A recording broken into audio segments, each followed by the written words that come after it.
Bonjour à tous et à toutes. Monsieur Mohamed Ndiaye, représentant Madame la ministre de la Femme, de la Famille et de la Protection des enfants de la République du Sénégal. Monsieur Abdou Mbao, représentant de la Délégation générale à la protection sociale et à la solidarité nationale. Madame Elena Ruiz, représentant l'Organisation des Nations Unies pour les femmes. Docteur Marie-Glorieuse Ngabiré, directrice régionale du Centre de recherche pour le développement international. Professeur Abdoulaye Ndiaye, directeur exécutif du Consortium pour la recherche économique et sociale. Mesdames et messieurs les panélistes et les chercheurs, distingués invités en vos rangs, titres et grades respectifs. C'est un insigne honneur pour moi de prendre la parole pour tout d'abord remercier les autorités de la République du Sénégal d'abriter cette deuxième édition du colloque international sur l'autonomisation économique des femmes en Afrique de l'Ouest. Avec l'accompagnement du ministère de la Femme, de la Famille et de la Protection, se perpétue ainsi la légendaire tradition d'hospitalité qui a toujours caractérisé le peuple sénégalais. Je voudrais en particulier exprimer ma profonde gratitude au Forum multi-acteurs pour l'autonomisation économique des femmes en Afrique de l'Ouest, qui regroupe le Consortium pour la recherche économique et sociale, le Centre de recherche pour le développement international, l'Organisation des Nations Unies pour les femmes, la Délégation générale à la protection sociale et à la solidarité nationale, ainsi que leurs partenaires, institutions régionales, think tanks et universités, partenaires techniques et financiers, tous actifs sur les questions d'autonomisation des femmes. La tenue de ce colloque, qu'ils ont savamment orchestré, est une contribution substantielle à la recherche de solutions idoines pour l'autonomisation des femmes. Chères participantes, chers participants,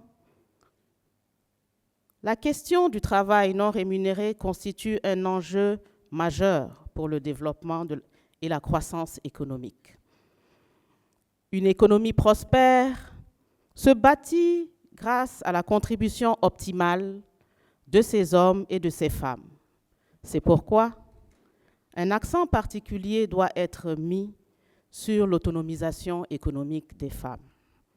Cependant, la division sexuelle du travail observée dans nos sociétés induit des biais dans le développement du potentiel d'un individu.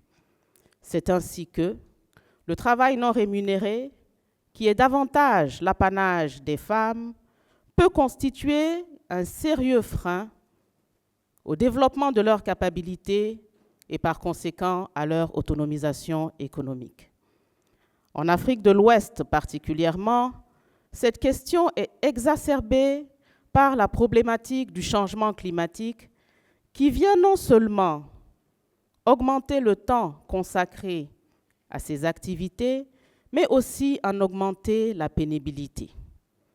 Aussi, convient-il de mettre en œuvre des politiques publiques qui adressent cette question lancinante tout en assurant la transition vers l'économie verte.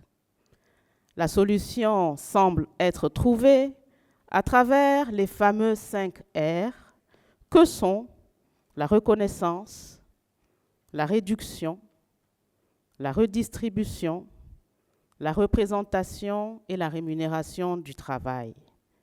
Mais encore faudrait-il s'assurer qu'en mettant en œuvre cette pentalogie, les femmes puissent véritablement saisir toutes les opportunités d'emploi offertes par l'économie verte.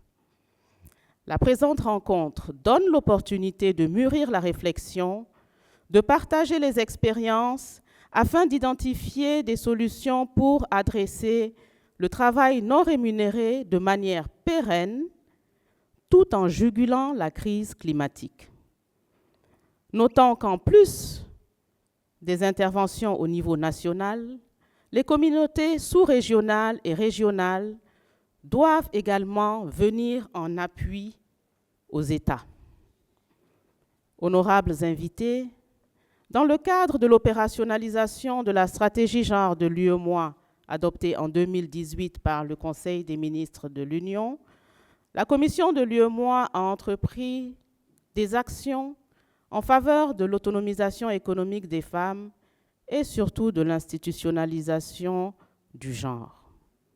On peut citer entre autres la formation des instituts de statistique à l'élaboration des comptes satellites de production des ménages en vue de promouvoir la comptabilisation du travail de soins non rémunérés. De plus, le Conseil des ministres a récemment adopté le 24 juin 2022 un schéma organisationnel type d'institutionnalisation du genre dans les ministères et les institutions. Ce dispositif vise à opérationnaliser la transversalité du genre dans tous les ministères, y compris donc, surtout ce qui nous réunit aujourd'hui, celui en charge, par exemple, de l'environnement.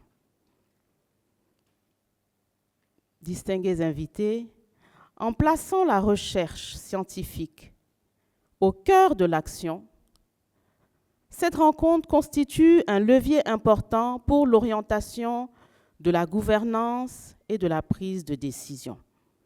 Au regard des enjeux qu'elle revêt pour l'autonomisation des femmes en Afrique de l'Ouest, en lien avec les travaux de soins non rémunérés et la transition verte, je formule le vœu que les résultats de nos réflexions puissent permettre d'aboutir à l'élaboration de programmes et projets structurants pour le bénéfice de nos populations.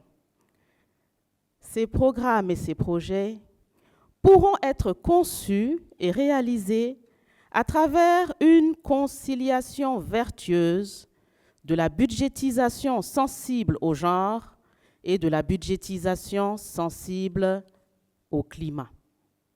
J'adresse d'ores et déjà mes remerciements à tous les panélistes qui interviendront au cours de ces travaux pour nous partager leur lumière. C'est le lieu de réitérer ici la disponibilité de la Commission de l'UEMOA à accompagner cette initiative qui est parfaitement en phase avec la mise en œuvre de la stratégie genre de l'Union. Par notre synergie d'action, nous constituons un gage pour un développement durable, équitable et inclusif de la région ouest-africaine. Je vous remercie.